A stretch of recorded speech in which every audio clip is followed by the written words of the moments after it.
Hey guys, welcome back. So the first data structure we're going to look at is called a tree set. So a tree set, it looks like this.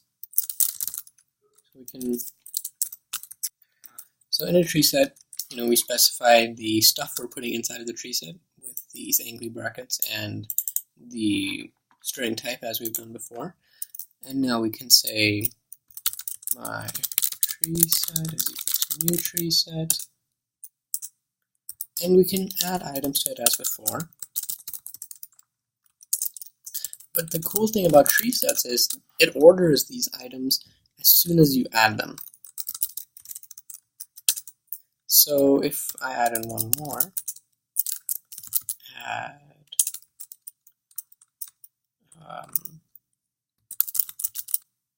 if I add another item, right? Normally, if we had maybe like an array list, we would add an item and it would put Willie at the front, then it would put Joey, and then it would put Banana. But the cool thing about tree sets is if we try to print this out now, we're going to see that it's ordered all of these automatically in alphabetical order. So Banana comes first, then comes Joey, and then comes Willie. If you're interested in how it does this, kind of like how we looked at the inner details of HashMap, you can look up something called a binary search tree. I won't actually go through implementing it like we did for the HashMap just because it's a little more work and we're running out of time for this section. But it's pretty interesting. It uses something called a binary search tree.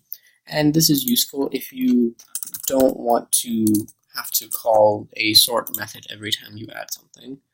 If you're interested in the efficiency of this, this is O log n, if you know what that means. If not, just whenever you need to order something or have a list that's always ordered, use a tree set. Note that we're able to do this with strings just because strings have already implemented the comparable interface. But if you are doing this for some kind of arbitrary object, maybe, I don't know, we have this holder class up here, right? Maybe, yeah, you use this holder. If you have this, then you would want to implement a comparator yourself in here, and let me put that here, so that you could specify what the ordering should look like for the tree set. And so then the tree set will use that ordering you provide. Okay, so let me actually just uncomment these guys out. We have our final data structure. It's called a Deque. You can't actually instantiate a Deque directly because it's an abstract class, but you can use one of two subclasses. You can use a linked list, or there's another one. You don't actually really need to worry about the other one. Just for now, you can always just use the linked list concrete subclass. So Deque is equal to new linked list. So we can just create a linked list, and then there's a couple of methods.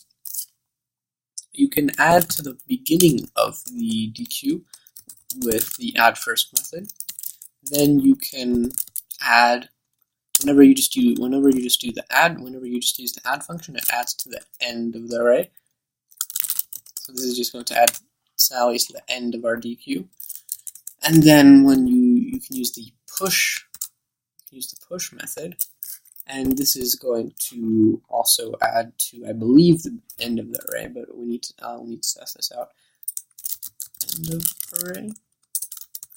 So let me just actually test this out really quickly. So okay, so whenever you push, it actually adds it to the beginning of the array. Sorry, not the end. It adds it to the beginning of the array. And then finally we have our pop method, and what this does is we run it and it gets rid of the item. Okay, wait, let's see, where's Banana coming from? Let me comment this guy out. Okay, so before we had for the pop, Deque,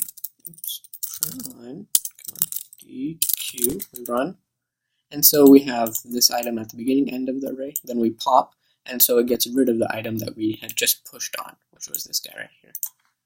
So, I mean, I guess Deques are relatively useful. Oftentimes you'll just find yourself using array lists or HashMap, but sometimes in special cases you might use tree sets and Deques just to make it clear that you are adding things at the front of the array, for example, or you're pushing them out from the front of the array. Linked lists also have some special properties that they're easy to insert and delete items from, but when you want to add more items, they're a little less efficient than array lists. Generally, though, if you don't really care too much about performance, just use array lists. It doesn't really matter too much.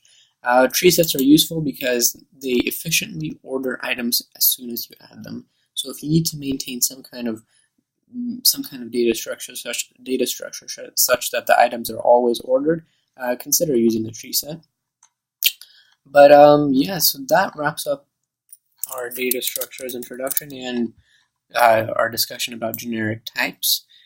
I encourage you to actually look at how the binary search tree is implemented, because it's pretty cool and you'll gain a better understanding of what this O log n notation actually means, and that'll help you a lot when you're programming.